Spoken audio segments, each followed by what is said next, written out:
Bonjour à tous, bienvenue sur ce nouveau webinaire organisé par La Rochelle Technopole au service des entrepreneurs innovants et de manière un peu plus large lors de ce Covid-19. Aujourd'hui, nous avons le plaisir d'accueillir une partie de l'équipe de la société FIDAL, qui vont nous présenter les mesures pour se préparer à la reprise d'activité et à la réouverture d'un point de vue social, fiscal et droit des sociétés. Donc pour la partie sociale, c'est Florian. Bonjour Florian. Bonjour. La partie fiscale sera animée par principalement Maxime. Bonjour Maxime. Bonjour à tous. Et c'est Élise qui fermera le banc. Bonjour Élise. Bonjour à tous. Donc voilà, la société FIDAL, experte, va pouvoir nous prodiguer ses conseils pour que tout se passe bien lors de la reprise. N'hésitez pas, comme d'habitude, à utiliser le chat pour poser vos questions. Ils sont 3 experts, ils pourront vous répondre de manière très éclairée et très précise. Bien, écoutez, messieurs, dames, c'est à vous. Bon webinaire et bonne séance à tous. Merci. Bonjour à tous. Nous sommes ravis donc, de vous retrouver, de vous accueillir sur ce webinaire pour ces petits éclairages juridiques.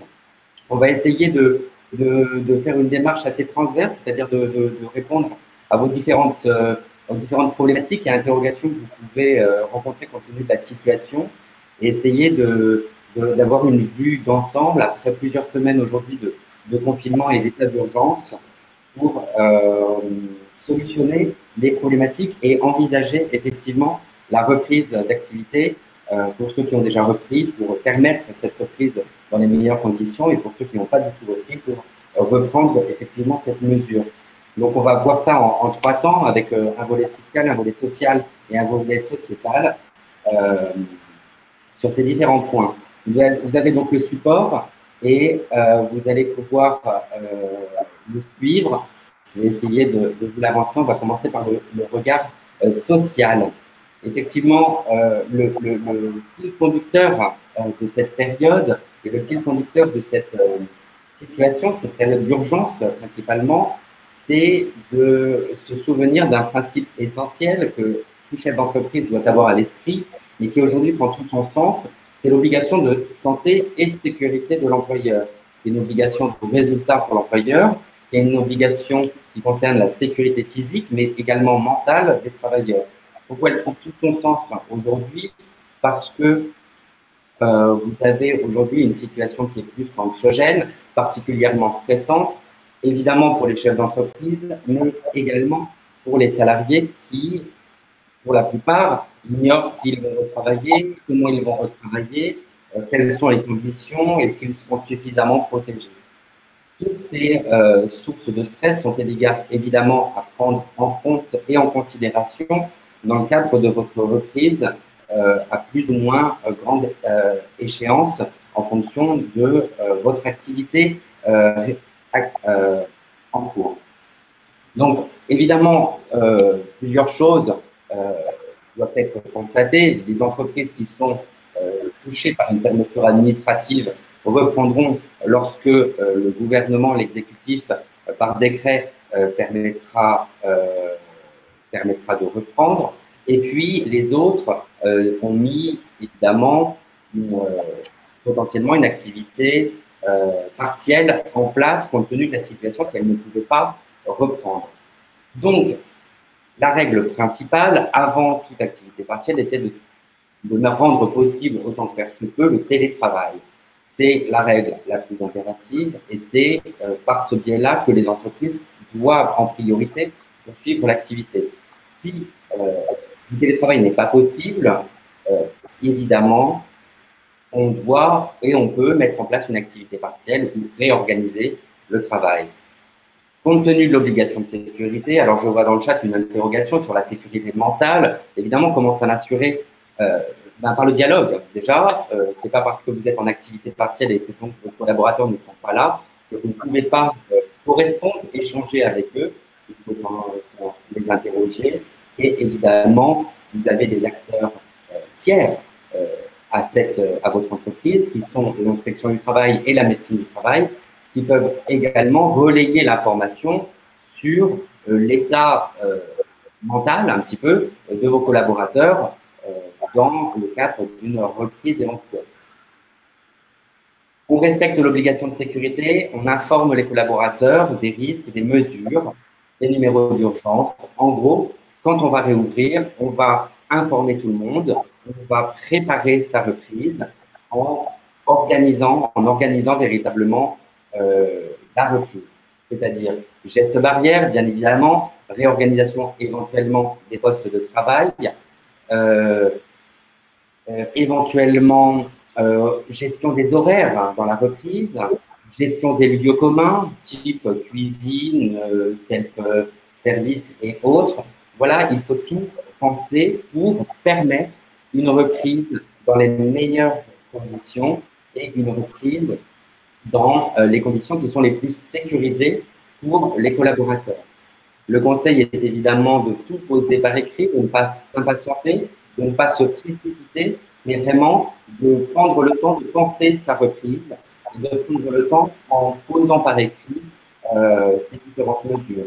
Au moment de la reprise, il faudra évidemment penser à informer les collaborateurs des différentes mesures mises en application au sein de l'entreprise et voir les informer et donc en avoir la traçabilité, c'est-à-dire éventuellement leur faire signer un document qui reprend ces différentes préconisations et mesures, notamment les mesures barrières les plus élémentaires.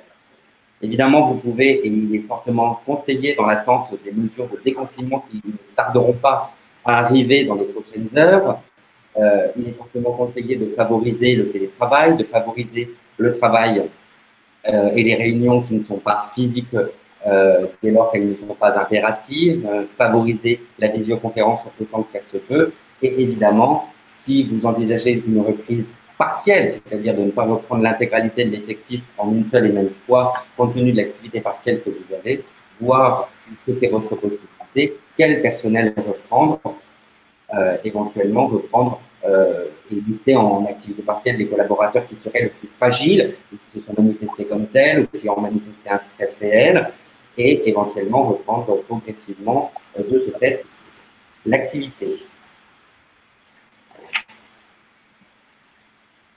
Vous avez, avec ce déconfinement et avec ces réouvertures, une situation qui risque de se présenter, c'est les cas de contamination. Alors peut-être, y en a-t-il déjà eu dans vos entreprises si elles ont continué à tourner, peut-être allez-vous y être confronté, peut-être pas si les gestes barrières sont parfaitement respectés, mais ce n'est pas seulement parce que les gestes barrières sont respectés que dans leur intimité, dans leur vie privée, les collaborateurs ne seront pas impactés et risqués d'être contaminés.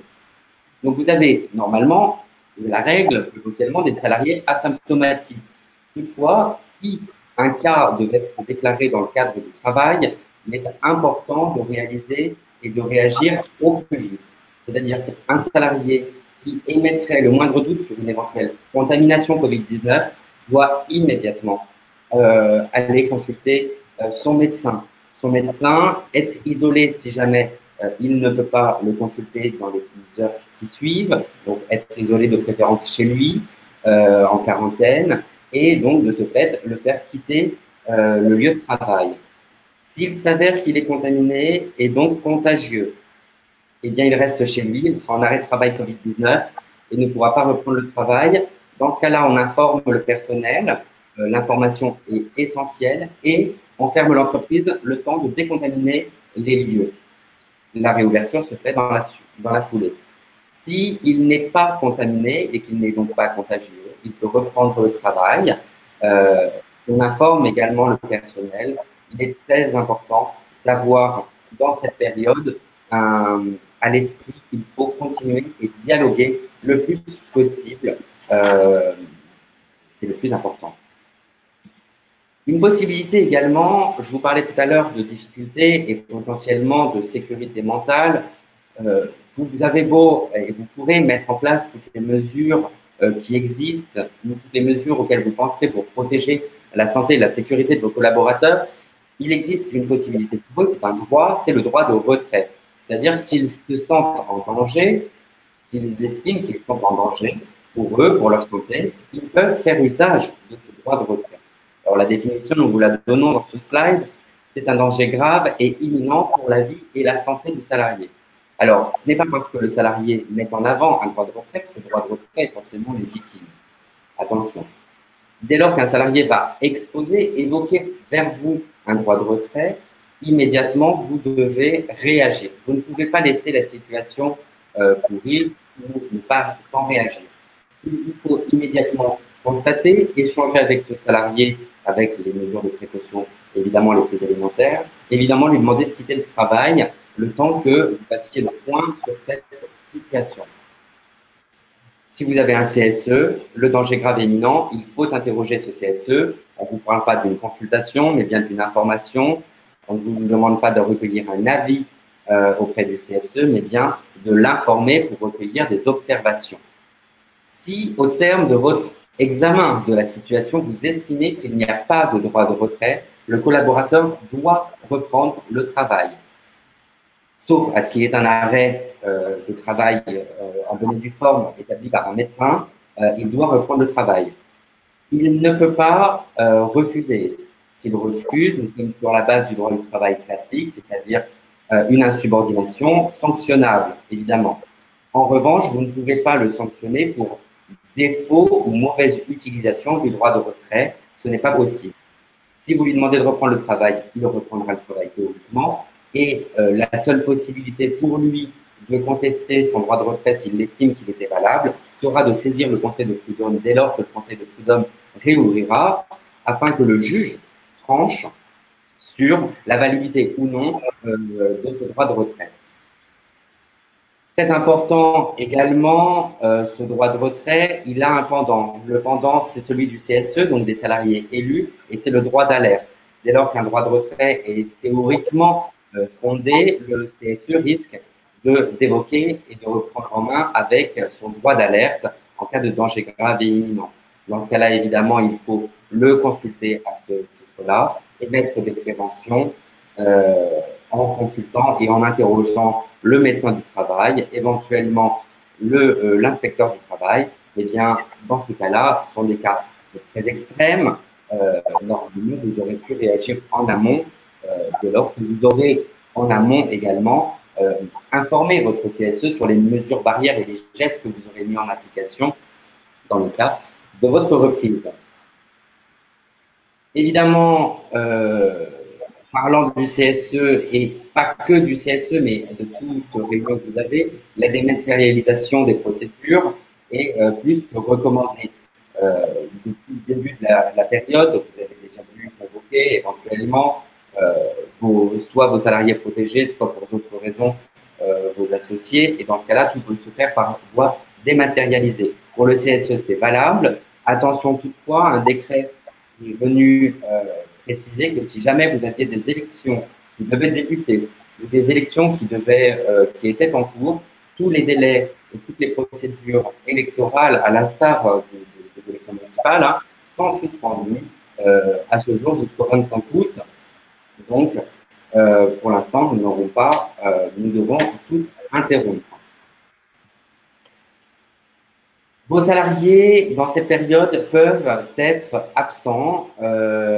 Attention aux arrêts de travail que vous allez avoir. Tous ne sont pas gérés de la même manière. Les arrêts de travail classiques sont une catégorie d'arrêts de travail. Les arrêts de travail pour garde d'enfants sont à regarder au regard de votre situation, c'est-à-dire êtes-vous ou non en activité partielle? Si oui, il n'y a plus lieu d'avoir d'arrêt de travail pour garde d'enfants. Êtes-vous en arrêt de travail pour contamination Covid-19?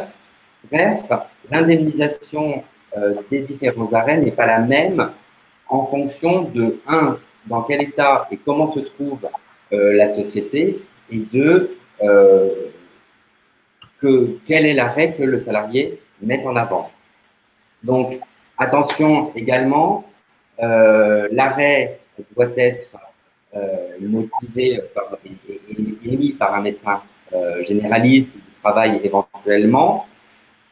Toutefois, nous attirons votre attention sur le fait que vous connaissez tous cette règle que le salarié a 48 heures pour justifier de son arrêt et il doit vous en informer dans les plus brefs délais. L'information reste valable puisqu'elle trouve sa source dans l'obligation de loyauté qui est dans le contrat de travail inhérent au contrat de travail. En revanche, un décret de ce mois-ci a suspendu les délais et notamment le délai de communication de l'arrêt de travail dans les délais de 48 heures suivant l'absence du salarié. Donc, ne venez pas sanctionner un collaborateur qui ne vous adressera pas le certificat médical. Tentez de prendre contact avec lui afin de connaître le motif, non pas le motif médical, mais le motif inhérent à son arrêt, et son arrêt Covid, et son arrêt garde d'enfant, et son arrêt médical classique. Mais vous ne pourrez de ce fait pas lui reprocher de ne pas vous l'avoir adressé, puisque le délai prévu par les textes a été suspendu durant l'état d'urgence, soit jusqu'au 24 juin prochain. Vous avez dans cette période évidemment des difficultés aussi, soit vous êtes en activité partielle, soit vous êtes en activité totale, soit potentiellement la question des congés payés. Alors, cette question a été tranchée par une ordonnance dont nous indiquons les références. Attention toutefois, on ne peut pas imposer la prise de congés payés ni le report de congés payés déjà pris. Nous attirons votre attention sur ce point-là. C'est essentiel de l'avoir à l'esprit. Désormais, et par ordonnance, le gouvernement a indiqué que les congés payés ne pouvaient être imposés que dans une certaine limite, c'est-à-dire 6 jours, dans un certain délai de temps, c'est-à-dire jusqu'au 31 décembre 2020, et uniquement et si et seulement si un accord d'entreprise ou de branche était conclu en ce sens. Donc, de ce fait, soit vous concluez un accord en interne avec vos organes représentatifs, soit votre branche, dans ce cas-là, je vous invite à reporter et à interroger votre branche, a conclu un accord qui vous sera du coup applicable et vous pourrez de ce fait gérer les congés payés.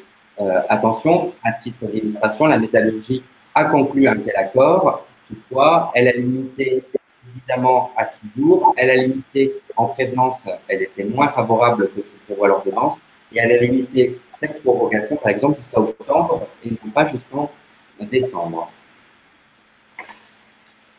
Nous, je vous remets, et là vous le verrez dans ce slide et dans les slides qui suivent, donc je vais vous les passer rapidement, mais je vous remets à titre d'information toutes les règles, les grandes règles en 10 points de l'activité partielle. Comment recourir à l'activité partielle? Si vous ne l'avez pas encore fait, c'est important de se poser la question. Y êtes-vous Est-ce que ce droit vous est ouvert? Est-ce que vous pouvez être indemnisé, donc indemniser les salaires? Dans quelle mesure le faire? Voilà. Donc, tous ces slides que je défile un peu rapidement, puisque je vais au slide suivant, sont à reprendre. Je ne m'attarde pas dessus, puisqu'ils ne concernent pas la reprise en tant que telle, mais n'hésitez pas à vous y reporter ou à nous interroger si vous avez les moindres interrogations à ce titre. Pour les TPE, effectivement, de moins de 9 salariés, doit-on se référer à sa branche professionnelle? Effectivement, vous avez moins de 9 salariés, mais il vous faut vous interroger. Vous ne pouvez pas négocier d'accord en interne. Il vous faut un accord de branche. Vous ne pouvez pas déroger au congé payé par le biais de décisions unilatérales. Donc, dans ce cas-là, il vous faut vous interroger et interroger votre branche. Sur les congés qui ont été posés avant le confinement, vous êtes en chômage partiel, ils sont maintenus théoriquement, oui, ils sont maintenus, sauf à ce que, et la règle, attention, hein, nous n'interprétons pas mal, vous pouvez d'un commun accord, évidemment, uniquement avec vos collaborateurs et en direct, accepter de poser des congés payés ou de déroger ou de reporter des congés qui ont d'ores et déjà été pris. La règle de la négociation ne concerne que si vous souhaitez imposer globalement ou massivement à vos collaborateurs qui, eux, ne souhaiteraient pas. Les congés qui ont déjà été posés avant l'entrée en chômage partiel peuvent tout à fait être maintenus ou, si d'un commun accord entre vous et votre collaborateur, vous souhaitez décaler ou opérer une modification, vous êtes évidemment libre de le faire, cela va sans dire. Enfin, un dernier point sur les délais. Je vous évoquais tout à l'heure les délais sur la justification de l'arrêt de travail. Une ordonnance est venue donc, suspendre de nombreux délais, hein, évidemment les délais de procédure. Les normes sont suspendus puisque l'ensemble des juridictions sont fermées. Les délais, on a eu une interrogation sur les ruptures conventionnelles. Les délais d'homologation étaient suspendus. Quant aux délais de rétractation, qui, eux, ne l'étaient pas.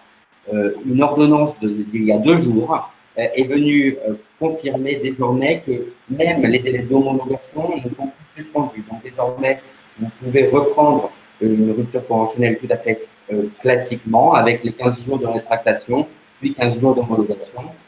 Toutefois, j'attire votre attention sur le fait que même si vous avez une homologation tacite, hein, ce qui est la règle dans le silence de la directe au bout de 15 jours, je vous invite à solliciter auprès de la directe un document écrit qui confirmera bien que vous avez une homologation compte tenu de cette période un peu de trouble et pour éviter toute contestation à venir.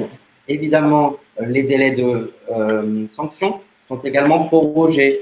Exemple, vous avez un collaborateur qui commet des fautes, vous avez une faute, vous le savez, vous avez 2 mois à compter de la connaissance ou de la survenance du fait fautif pour déclencher une sanction. Ces délais sont suspendus jusqu'aux sorties de l'état d'urgence.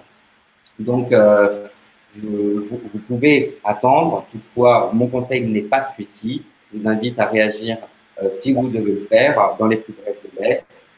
Rien ne vous interdit, qu'un salarié soit en arrêt de travail ou pas, de le sanctionner si un manquement devait être constaté.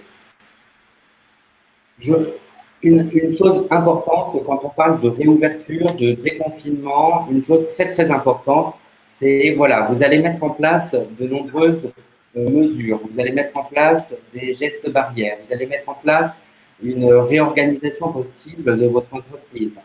Tous ces éléments-là, vous le faites, vous allez peut-être l'écrire, comme je vous le conseille, pour en informer vos collaborateurs. Attention, on n'est pas à l'abri et on nous le dit tous, on le sait, 2 types de contentieux vont survenir au terme de cette période. Alors, ce sera peut-être cet été, ce sera peut-être à la rentrée de septembre. 2 types de contentieux vont survenir. 1, les contentieux de maladie professionnelle.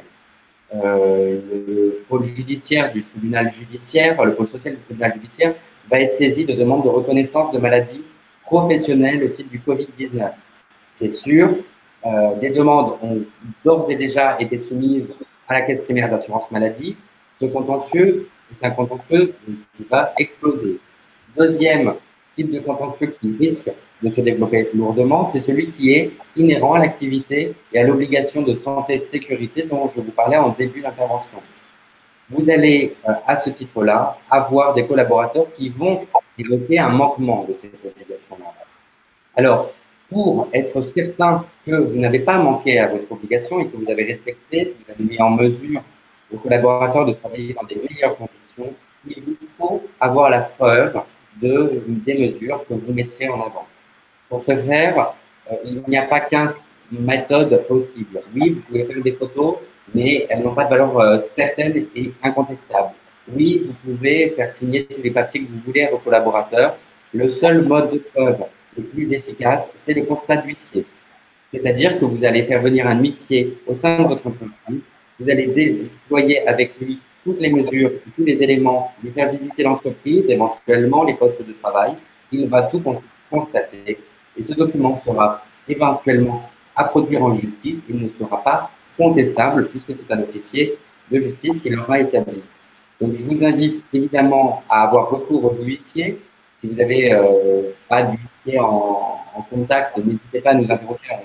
On est plusieurs avec qui on travaille régulièrement. C'est très important. Renouveler ce constat si jamais vous faites évoluer vos mesures, c'est essentiel également. Les huissiers ne sont pas chargés en ce moment, hein, leurs activités sont réduites également. Il n'y a pas de constat, il n'y a pas d'actes, de contraintes importantes en ce moment. Donc, ils sont assez disponibles pour faire des constats et cela vous évitera bien des déconvenues si jamais vous aviez une contestation dans le cadre de cette obligation. Donc, voilà un petit peu succinctement et de manière, j'espère, pas trop rapide, les mesures sociales à mettre en application dans les prochains jours, dans les prochaines semaines en matière sociale, le mot le plus important, c'est vraiment prenez le temps.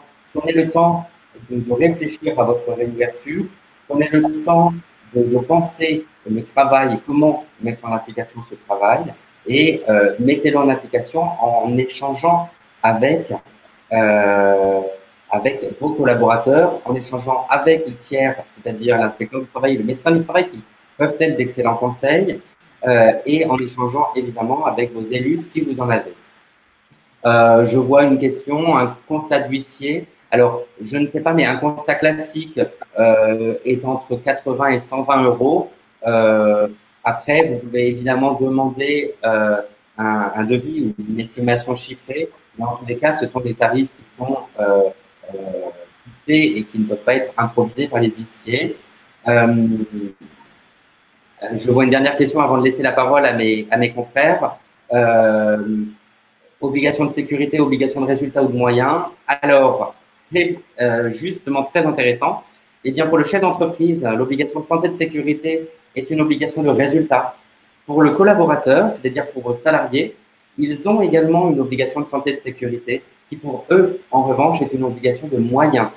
Donc, ils peuvent tout faire pour éviter de contaminer ou mettre en danger leurs collègues. En revanche, vous devez tout faire pour qu'il n'arrive rien.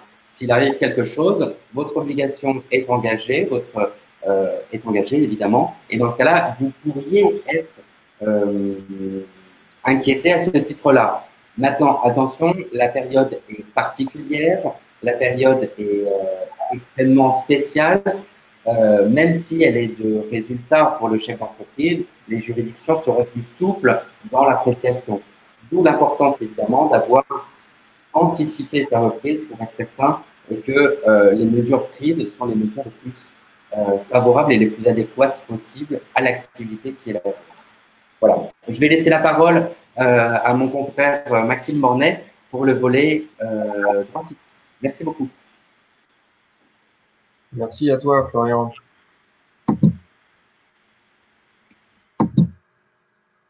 Voilà. On va passer aux aspects fiscaux de cette présentation. Donc là, la question qu'on va se poser, c'est finalement quels sont les leviers que les entreprises peuvent mettre en œuvre pour retrouver de la trésorerie. Bercy a travaillé sur cette question. Bercy a apporté quelques réponses à cette question. Vous allez voir, on a eu un volume de législation exceptionnelle aussi qui a été adopté pour les aspects fiscaux. Peut-être un petit peu moins important que pour les aspects de droit du travail, ce qui fait que je serai peut-être un petit peu plus bref que Florian. Alors tout d'abord, on a eu des mesures de report qui ont été annoncées. Je vais commencer par l'impôt sur les sociétés. Alors d'abord, on va distinguer les échéances déclaratives des échéances de paiement. Pour le dépôt de l'alias pour les exercices clos au 31 décembre 2019, mais également pour les clôtures fin janvier ou fin février, on a un dépôt de l'alias qui est reporté au 30 juin. Mais ce n'est pas seulement le cas pour le dépôt de l'alias, c'est aussi pour l'échéance de paiement du solde qui sera également reportée au 30 juin. Pour les grandes entreprises, toutefois, cette tolérance sera soumise à l'obligation de ne pas distribuer de dividendes. Ça ne concerne que les très grandes entreprises avec un chiffre d'affaires supérieur à 250 millions d'euros. La compte d'IS du 15 juin sera aussi probablement reportée. Et de toute façon, ce qui est certain et qui n'est pas spécifique à la période de Covid, c'est que cet acompte d'IS peut être modulé par rapport à une estimation qu'on va faire de notre résultat de l'exercice 2020. Pour ceux d'entre vous qui auraient une intégration fiscale en place entre plusieurs sociétés, on peut réaliser le formalisme de notification lié à l'adaptation de cette intégration fiscale en termes de périmètre jusqu'au 30 juin également. En matière de CVAE maintenant, sur les impôts locaux, aussi on a des échéances qui tombent normalement début mai. On a 2 déclarations à déposer, c'est-à-dire qu'on a la liquidation de la CVAE 2019 avec le dépôt de la déclaration de solde. Et on a une déclaration c'est la 1330 qui sert uniquement à répartir l'impôt entre les différentes collectivités. Alors, le dépôt est reporté pour ces deux déclarations, ainsi que le paiement d'ailleurs, hein, pour le solde, au 30 juin, comme pour l'IS. Une exception, qui est une exception qui est favorable aux contribuables, qui vous permet, si vous apercevez que votre entreprise est créditrice, en situation créditrice vis-à-vis de l'État, donc elle a une créance de restitution, il y a un trop payé, les deux acomptes versés en 2019 génèrent un excédent constaté au moment du solde, et dans ce cas-là, spécifique. La déclaration peut être toujours déposée au 5 mai avec un remboursement de l'excédent acquitté qui est alors accéléré. On va retrouver le même report de déclaration concernant d'autres taxes, hein, la taxe sur les salaires, la taxe de 3% sur les immeubles et aussi les déclarations des honoraires droits d'auteur, ce qu'on appelait la déclaration DAS2 qui est maintenant souvent déclarée sur la DSN. En fait, ce report d'échéance de 3 mois, il est assez généralisé. Là, on parle de tous les impôts directs. Hein. Et c'est un report qui est automatique, sans pénalité et sans justification. Alors, on va voir que ça fonctionne un petit peu différemment pour les impôts que l'entreprise paye pour le compte de tiers. Hein. C'est ce qu'on va considérer pour la TVA et pour le prélèvement à la source de l'impôt sur le revenu. On reviendra un petit peu plus longuement sur la TVA tout à l'heure. Vous avez aussi pour les impôts qui sont fréquemment mensualisés, donc là je pense à la CFE et à la taxe foncière, vous pouvez suspendre les échéances de mensualisation en vous connectant sur votre compte impôt.gouv, votre compte professionnel. Une des mesures les plus exceptionnelles, les plus importantes qui ont été annoncées concerne le remboursement anticipé des crédits d'impôt et des créances fiscales. Alors, ce qu'on retrouve le plus souvent pour des montants les plus significatifs, ça va être le CICE et le CIR, le crédit d'impôt d'innovation aussi. On va pouvoir demander le remboursement anticipé de ces créances en déposant une déclaration de solde, hein, ce qu'on appelle la déclaration 2572, qui se fait en ligne hein, maintenant, où on va demander le remboursement de ces crédits d'impôt de manière anticipée. Il s'agit de ceux qui sont échus en 2021. Et si on ne connaît pas encore nécessairement son résultat fiscal au moment du dépôt de cette déclaration provisoire, on n'indiquera pas nécessairement son résultat fiscal, on va se contenter de demander le remboursement des échéances. Enfin, on a cette possibilité de demande de remise gracieuse qui concerne là les situations financières qui sont lourdement obérées. Ce qui va nécessiter la constitution d'un dossier, hein, il va falloir justifier de la situation et donc se rapprocher des services du recouvrement de son SIU. Ça aussi, ce n'est pas nécessairement spécifique à la période actuelle, simplement Bercy a anticipé qu'il y aurait un grand nombre de ces entreprises qui seraient dans des situations délicates et qui constitueraient ce type de dossier. Je voulais maintenant m'arrêter sur les aspects relatifs à la TVA parce que c'est quand même des sujets bien spécifiques. Alors, on a des aspects qui sont relatifs à la déclaration de TVA. Les déclarations du mois de mars et du mois d'avril sont principalement concernées. Alors, sur la déclaration en tant que telle, on va distinguer deux hypothèses. Hein. La première hypothèse, c'est le cas où l'entreprise a des difficultés matérielles, soit pour préparer, soit pour déposer sa déclaration de TVA, ou les deux d'ailleurs. Hein.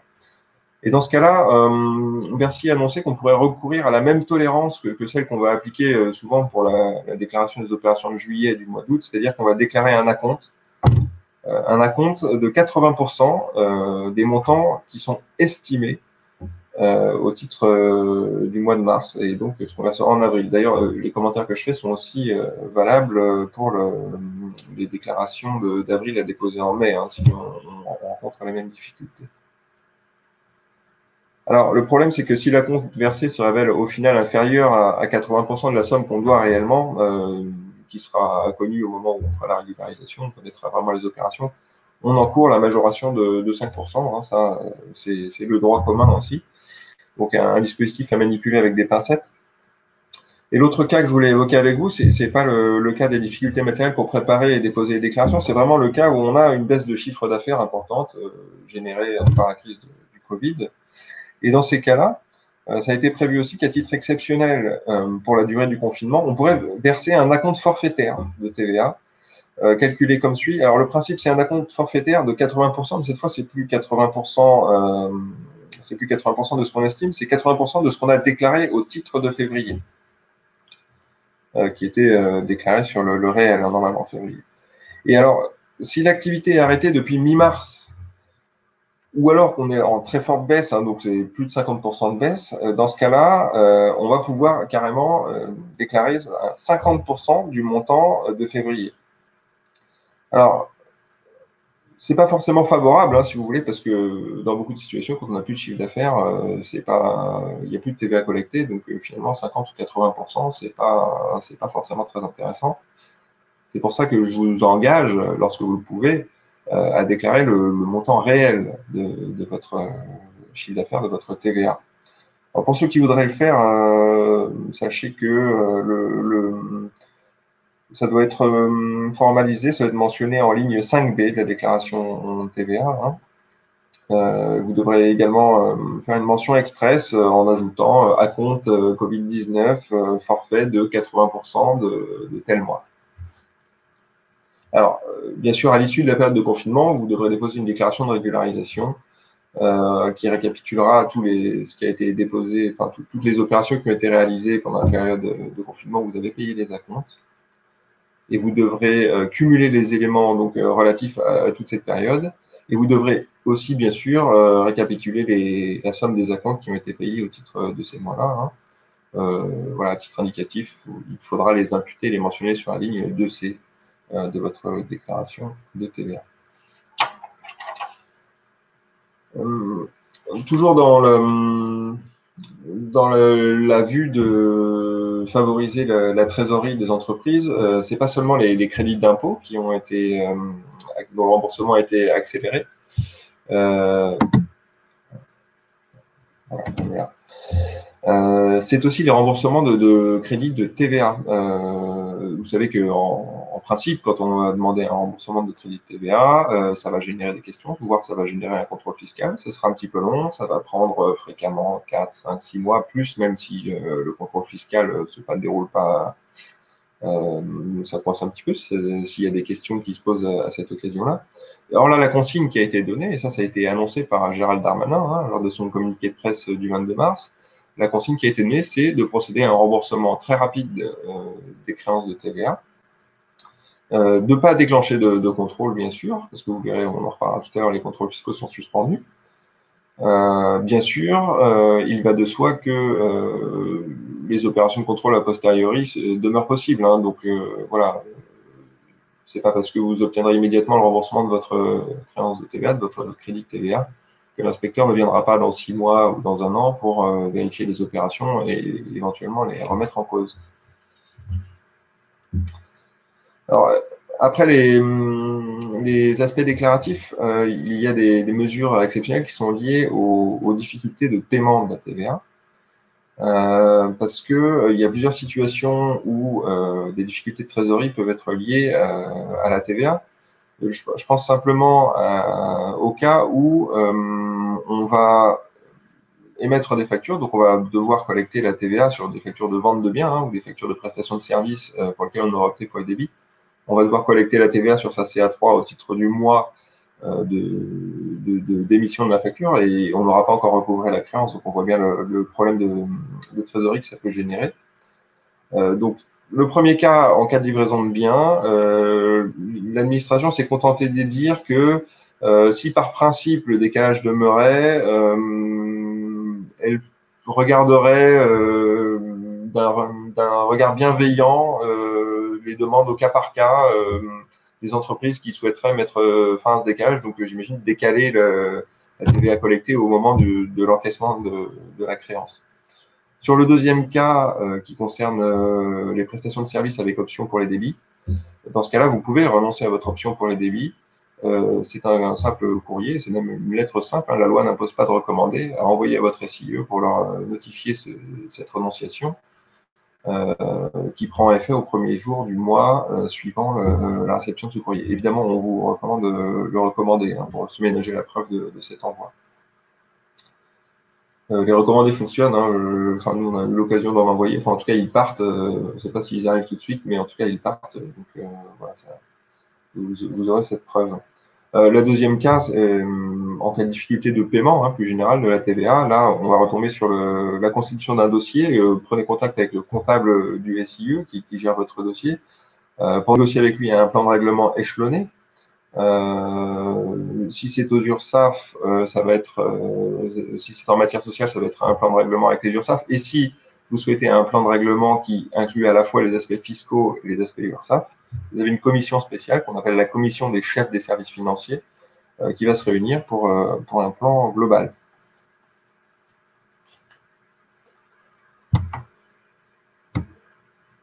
Alors, on a un sujet d'actualité qui concerne les dons de matériel sanitaire. Vous savez qu'en principe, quand on réalise un don, la TVA d'amont n'est pas déductible. On avait une exception qui concernait les dons de produits alimentaires dans le cadre de la loi de lutte contre le gaspillage qui était adoptée en 2020.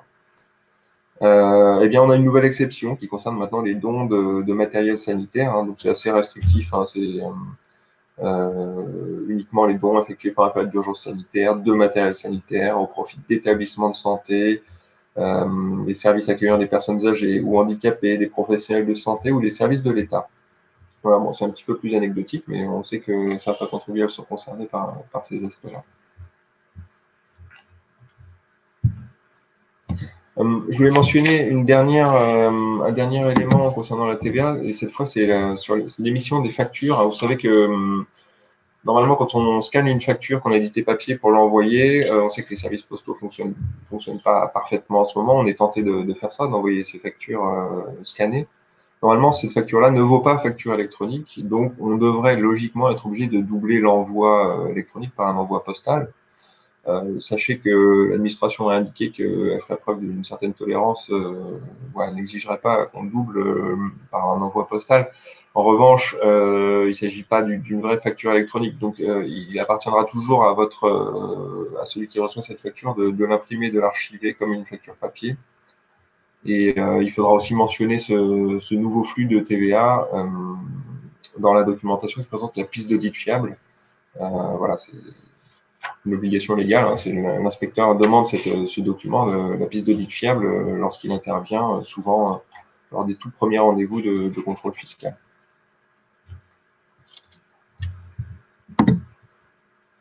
Alors, ça, c'est quelque chose dont vous avez très certainement entendu parler. Ça a fait les gros titres. Donc là, il s'agit des 1500 €. Donc, c'est une aide à l'entreprise, donc pas à la personne, pas à l'entrepreneur directement. Ça peut donc aussi aider les créanciers de l'entreprise en question. Alors, qu'est-ce qu'une petite entreprise? On a des seuils qui ont été fixés. Donc, c'est un chiffre d'affaires d'1 million d'euros maximum, un bénéfice inférieur à 60 000 €. Sont les seuils cumulatifs, et un effectif inférieur à 10 salariés. On doit cocher toutes les cases. Alors, quelles conditions pour en bénéficier de cette prime? Il faut soit faire l'objet d'une fermeture administrative, soit avoir connu une baisse de chiffre d'affaires supérieure à 50% en mars. Donc, je pense qu'il y a quand même un certain nombre d'entreprises qui sont concernées. On a, en plus de ces 1500 € qui sont finalement assez faibles, 2000 € dit un package anti-faillite qui nécessitera de compléter un dossier un petit peu plus conséquent pour justifier du risque de faillite et obtenir le versement de ces 2000 €. En plus de ces éléments, il y a bien sûr le prêt de trésorerie garanti par l'État, c'est le fameux PGE. Là, on n'est pas sur des mesures proprement fiscales. Sur les mesures plus fiscales, on a la modulation toujours des échéances fiscales ou le report des échéances fiscales qu'on a déjà évoqué pour la généralité des entreprises, et aussi les remises d'impôts sur dossier qu'on a aussi évoqué précédemment. Alors, comme en matière de droit social, en matière de fiscalité, en matière de douanière, les délais de procédure et les délais sont un peu bouleversés. Les délais de recours et de procédure fiscale sont prolongés. On a déjà parlé des reports déclaratifs tout à l'heure. Les délais de rescrit et d'agrément, eux, ne sont pas suspendus, donc ce qui est souvent favorable aux contribuables, parce que quand on a déposé une demande de rescrit, la demande est souvent réputée acceptée après un certain délai. Ensuite, le plus important à mon sens sur ces délais, c'est les délais de prescription douaniers et fiscaux qui sont prolongés. Typiquement, ça veut dire que l'exercice 2017 qui devait, non, logiquement, hein, selon les règles de droit commun, être prescrit au 31 décembre 2020, eh bien, elles ne le seront pas. L'administration disposera d'un délai supplémentaire pour notifier ce redressement de l'exercice clos au 31 décembre 2017. Et en matière de recouvrement, il en va de même. L'administration disposera d'un délai supplémentaire pour mettre en recouvrement les impositions. Je voulais évoquer avec vous aussi les contrôles fiscaux et douaniers. Aucun nouveau contrôle fiscal ne sera lancé pendant la période d'urgence sanitaire. Hein. Typiquement, moi, j'ai un client qui avait reçu un avis de vérification début mars. Et dans la foulée, il a obtenu confirmation de l'inspecteur qui devait intervenir que les opérations de contrôle seraient suspendues, ce qui a plutôt arrangé mon client en l'espèce, qui n'était pas forcément tout à fait prêt. En matière douanière, on a le même sujet, d'autant plus que nos douaniers sont assez fortement mobilisés dans les opérations de blocage des frontières. Ils ne sont pas forcément très disponibles pour ces contrôles, ces aspects plus administratifs. Voilà, Bercy avait indiqué qu'il y aurait la possibilité d'organiser des visios, des conférences téléphoniques, mais en pratique, c'est pas vraiment ce qu'on observe. En pratique, les services vérificateurs vont plutôt demander aux contribuables de commencer à préparer les éléments pour le contrôle, mais il n'y aura pas d'intervention sur place pendant toute la période. Pour finir sur une note un petit peu plus positive, vous aurez observé que les valorisations se sont effondrées. En bourse, ça a été très vite, ça a été immédiat. On peut penser que les entreprises non cotées connaîtront des baisses de valorisation significatives aussi dans les mois ou les années à venir. Est-ce que c'est pas le moment de s'interroger sur l'opportunité à saisir pour transmettre son entreprise, bénéficier de valorisation plus faible pour avoir une assiette des droits de donation plus faible et une assiette d'autant plus faible que vous aurez validé au préalable la possibilité de bénéficier de l'exonération de 75% qui est applicable quand on a rempli le formalisme nécessaire, quand on s'est mis en ordre de bataille pour pouvoir en bénéficier. Voilà. Alors, il y a peut-être eu des questions pendant ma présentation.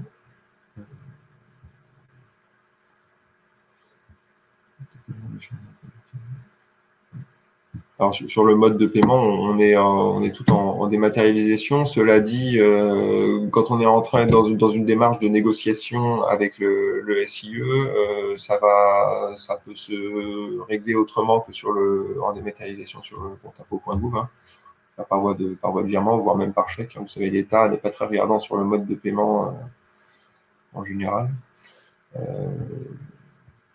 Avec toutes les réserves que ça comporte pour le liquide quand même. Alors,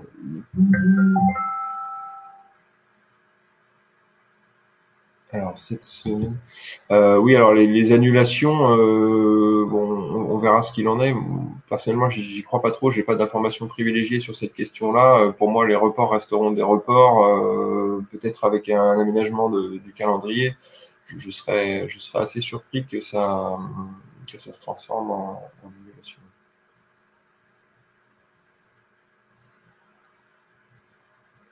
Alors, sur le délai, finalement, ce report de 3 mois, c'était assez facile pour l'État parce qu'il y a assez peu d'échéances qui tombent sur cette période-là. On n'a que cet acompte d'IS, on a la mensualisation et non, je pense pas qu'on doive tout payer le 4e mois. Je pense que Bercy fera preuve d'intelligence sur le délai de mise en recouvrement des impôts qui ont été reportés. Ce sera, à mon avis, étalé sur le reste de l'exercice au moins, voire plus longtemps si vous en faites la demande auprès de votre service. J'ai été voilà, un petit peu long. Je vais céder la parole à Élise, Maître Houlbert, enfin bon, Élise quoi. Qui va vous entretenir des aspects relatifs aux droits des sociétés. Merci à tous de votre attention.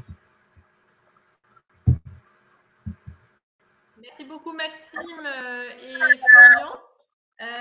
Donc moi, je vais pouvoir vous parler des aspects en droit des sociétés, notamment pour ce qui concerne la réunion de vos assemblées, les deals que vous pouvez avoir en cours et les conséquences par rapport à vos opérations courantes et aux questions que vous pouvez rencontrer par rapport à cette pandémie.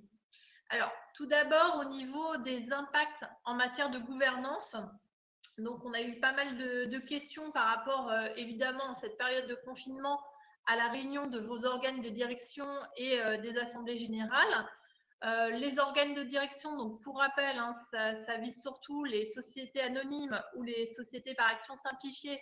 Donc, c'est le conseil de surveillance, le conseil d'administration, etc. Pour ces organes-là, donc, on a l'ordonnance du 25 mars 2020 qui est venue nous préciser certaines choses parce que normalement, les réunions dématérialisées, la possibilité de le faire, ça existe, sous réserve que ça puisse être prévu dans les statuts ou dans le règlement intérieur de certaines entreprises. Or là, il était nécessaire de pouvoir le prévoir pour toutes les sociétés. Donc l'ordonnance est venue remédier à ce point. Il nous a précisé qu'il était effectivement possible que les membres de ces organes se réunissent par voie de visioconférence ou même par voie de consultation écrite. Alors ça concerne les réunions de ces organes qui ont lieu du 12 mars au 31 juillet 2020 pour le moment.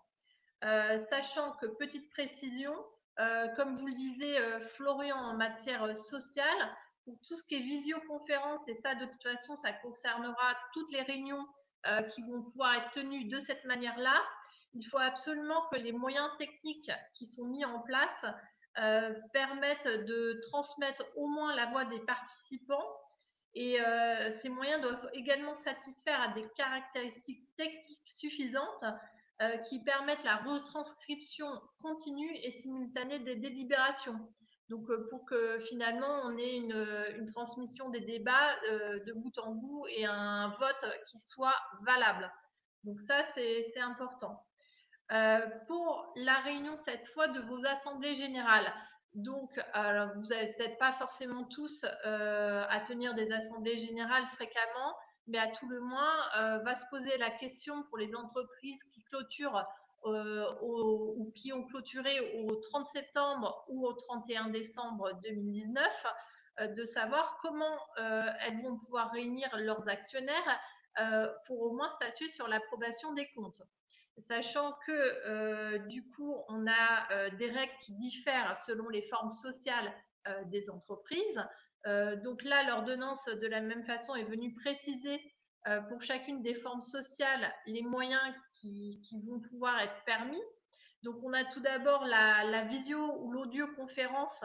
Donc, vous pouvez tenir vos assemblées de cette manière-là, même si vos statuts ne prévoient pas en tant que telle cette possibilité, puisque avant c'était ouvert qu'aux sociétés dont les statuts le prévoyaient. Donc maintenant, c'est ouvert à toutes les formes sociales. L'ordonnance nous précise aussi qu'on a la possibilité, alors là c'est un petit peu particulier, on ne vous le recommande pas nécessairement, de tenir une assemblée générale sans présence physique, avec ou sans visioconférence ou audioconférence. Donc, avec visioconférence, on voit bien le principe, ça renvoie à la première alternative que je vous ai citée. Donc, c'est la réunion d'une assemblée sans présence physique, mais par visioconférence. Donc là, on voit bien le schéma. Après, on voit mal la tenue d'une assemblée générale à huis clos sans visio ou audioconférence, permettant notamment aux actionnaires de voter ou en tout cas de faire remonter leur vote.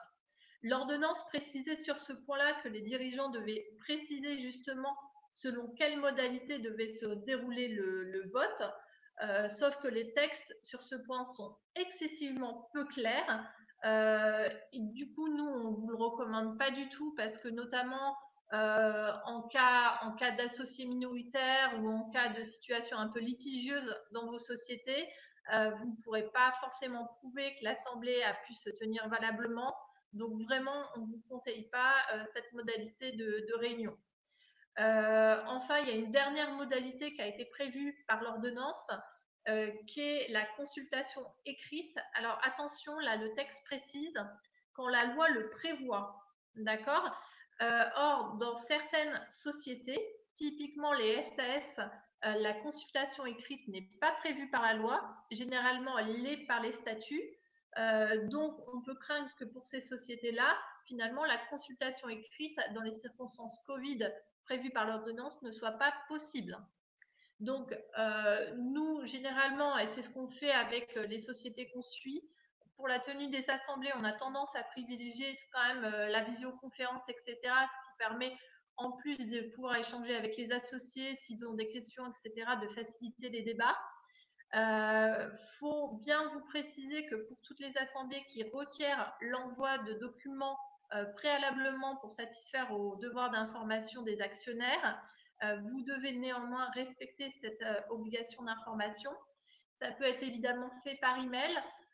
Pour les situations plus litigieuses en présence d'actionnaires minoritaires où on n'est pas trop sûr de la validité ou de la remise en cause potentielle des emails et des documents qui seraient envoyés par ce biais-là, on vous conseille en l'état actuel d'envoyer par lettre recommandée, sachant que la lettre recommandée électronique existe avec un procédé de reconnaissance vocale et faciale, donc c'est le procédé LR24.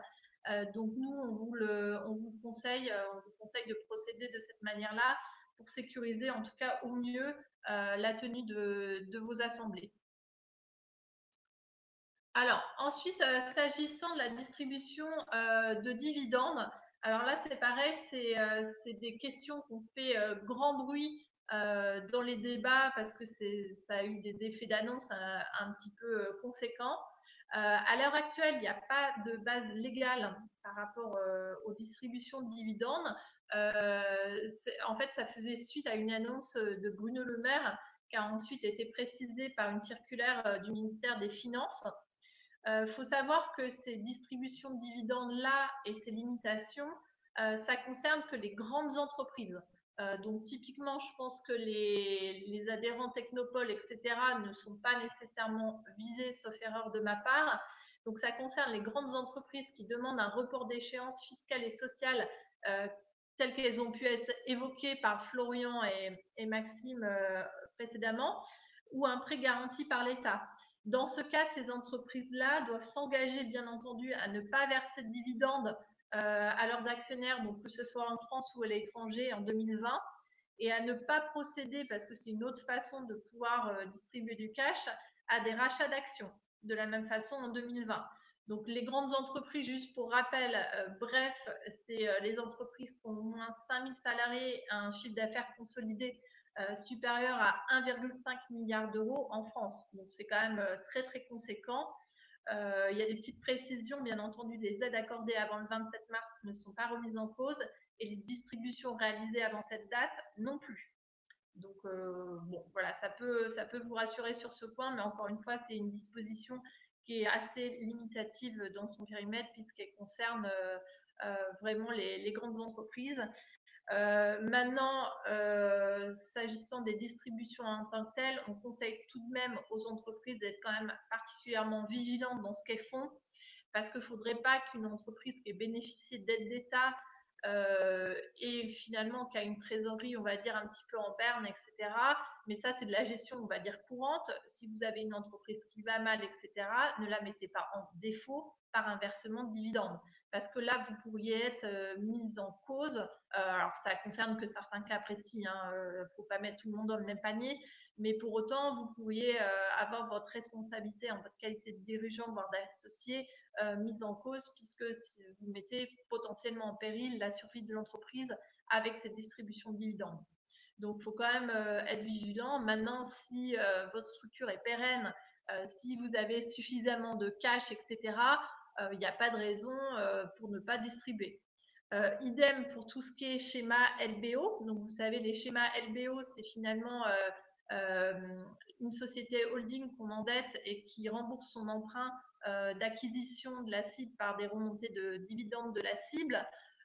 Ces schémas-là, il est nécessaire qu'ils fonctionnent, évidemment, parce que là, sinon, vous pourriez mettre en cause la holding et du coup mettre en défaut de paiement la holding, ce qui pourrait être assez préjudiciable. Pour tous ces schémas-là, bien entendu, si vous avez des questions, si vous êtes embêté par rapport à la situation financière de l'une ou l'autre des structures, vous pouvez toujours vous rapprocher de l'établissement bancaire dans lequel vous avez fait des emprunts.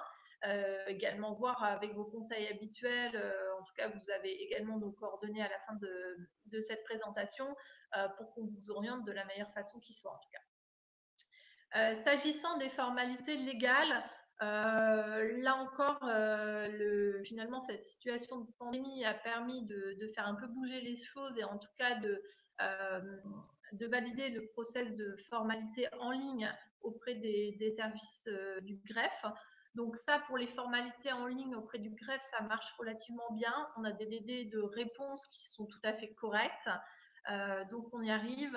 Les formalités sur lesquelles on a beaucoup plus de difficultés, c'est celles qui requièrent un enregistrement préalable de la part des impôts, puisque à l'heure actuelle, les impôts ne reçoivent pas les documents en version électronique. Il leur faut obligatoirement des documents en version papier, donc des originaux, ce qui dans la situation actuelle est loin d'être évident avec les délais postaux qu'on connaît, les limitations de déplacement, etc. Donc ça, c'est un petit peu plus compliqué quand effectivement on a besoin d'avoir un enregistrement préalable.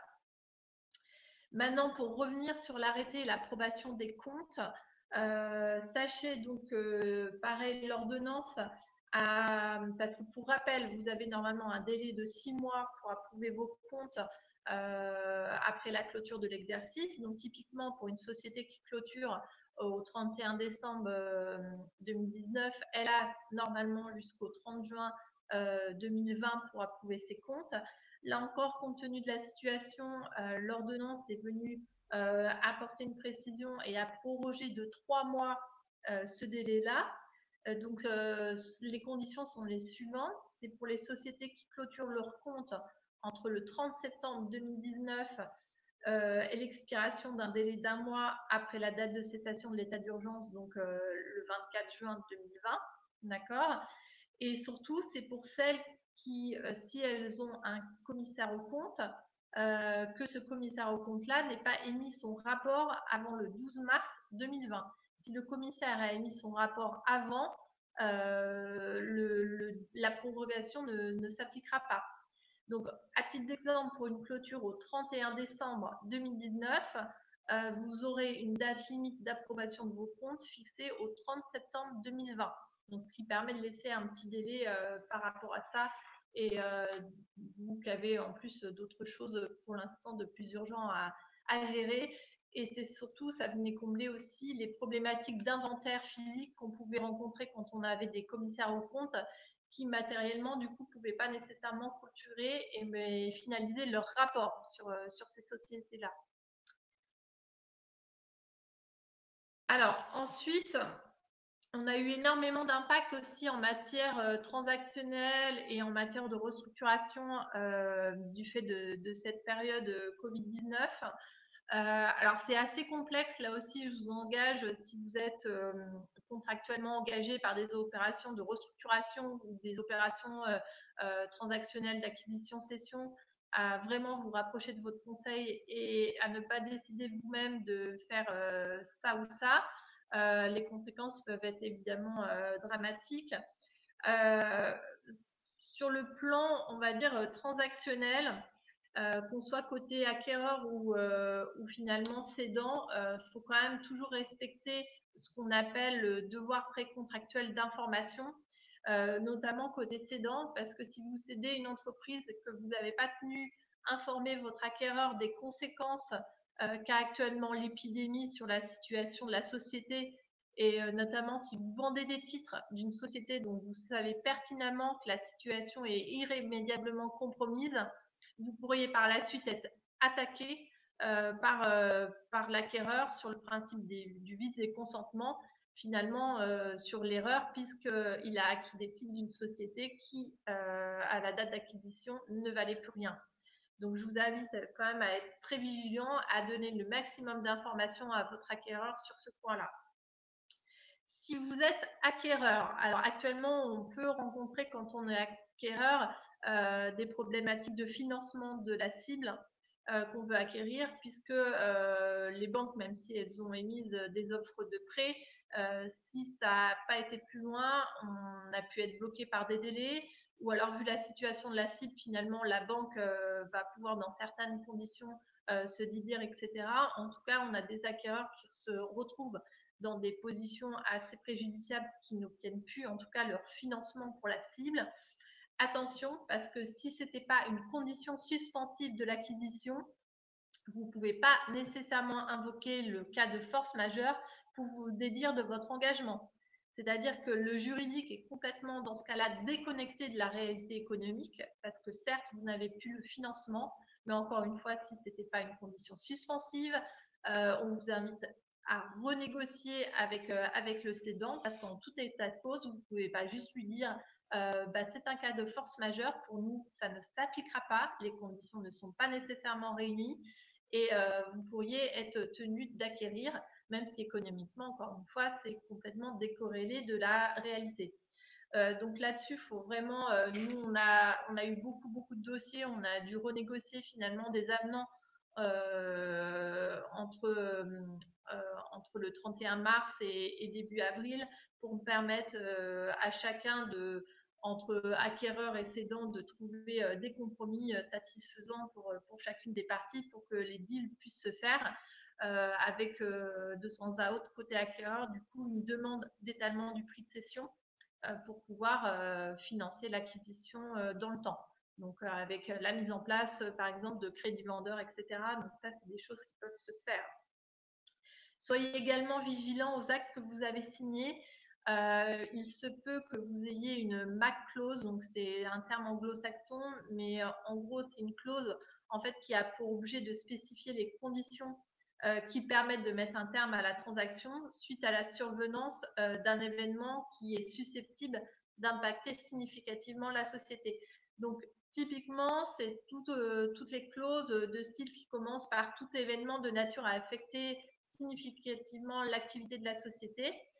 Très concrètement, si vous avez eu ça dans votre documentation juridique préalablement au déclenchement de la pandémie, donc au confinement, etc., là, par contre, votre documentation peut tomber, parce que l'acquéreur mettra en jeu la clause qui fera qu'il ne sera plus dans l'obligation d'acquérir, ou en tout cas plus aux mêmes conditions.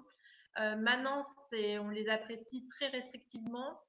Donc, si vous êtes en cours de négociation actuellement, le fait d'insérer une telle clause, sachant qu'on connaît la situation de pandémie actuelle, ne sera pas nécessairement suffisante. Si vous êtes côté acquéreur, il faut vraiment la rédiger de manière suffisamment précise pour viser des cas qu'on ne connaît pas actuellement. Donc, une résurgence de l'épidémie, un reconfinement post-déconfinement, etc. Donc, il faut être très vigilant à ce genre de dispositions. En tout cas, encore une fois, ne raisonnez pas seul et ne vous défaites pas forcément d'un contrat sur votre seule volonté en vous disant que ça marchera parce qu'il y a la situation Covid. Pas nécessairement. Et ça, juridiquement, ça peut avoir des conséquences quand même assez dramatiques puisque, encore une fois, ce que vous avez signé vous engage. Pour toutes les opérations de restructuration, si vous êtes en cours de restructuration, réduction de capital, TUP ou fusion, il y a des délais qui ont été reportés. Les principaux concernent les TUP et les réductions de capital dont la réalisation ne va pas pouvoir se faire avant la fin de la période d'urgence sanitaire. Pour les fusions, c'est un petit peu différent. Mais là encore, je vous invite à vous rapprocher de vos conseils respectifs si vous êtes dans ce type d'opération pour voir quelles solutions peuvent être trouvées le cas échéant. Alors, je vais être assez rapide sur la fin et notamment sur tout ce qui est mesures de retournement, etc. Parce que là, ça vise encore une fois des cas très particuliers pour les entreprises qui ont des difficultés, qui sont en procédure collective, en sauvegarde, etc.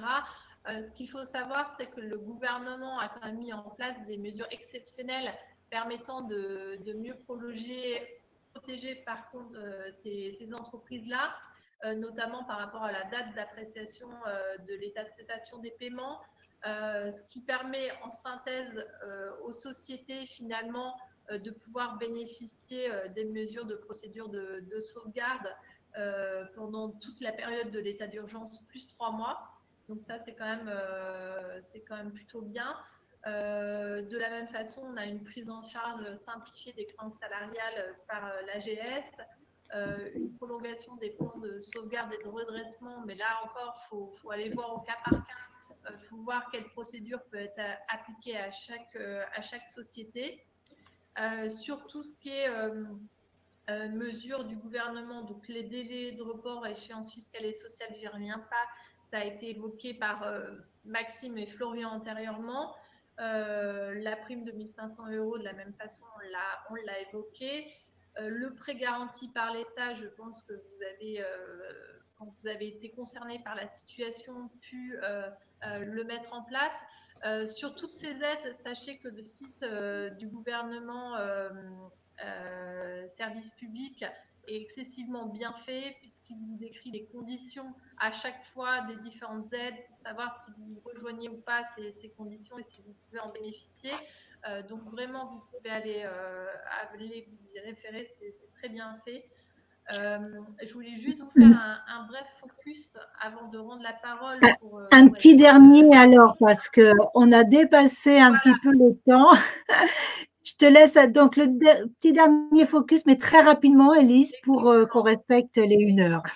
J'avais fini, je voulais juste terminer sur les baux commerciaux parce qu'effectivement, on a beaucoup entendu parler d'annulation de loyer, etc. Alors attention, soyez très vigilants. Pour l'instant, il ne s'agit pas d'annuler les loyers, il s'agit vraiment d'un report de loyer. Et pour le moment, encore une fois, ça ne concerne qu'un type d'entreprise très particulier, même si on a vu de grandes enseignes que je ne citerai pas en faire la demande à leur bailleur.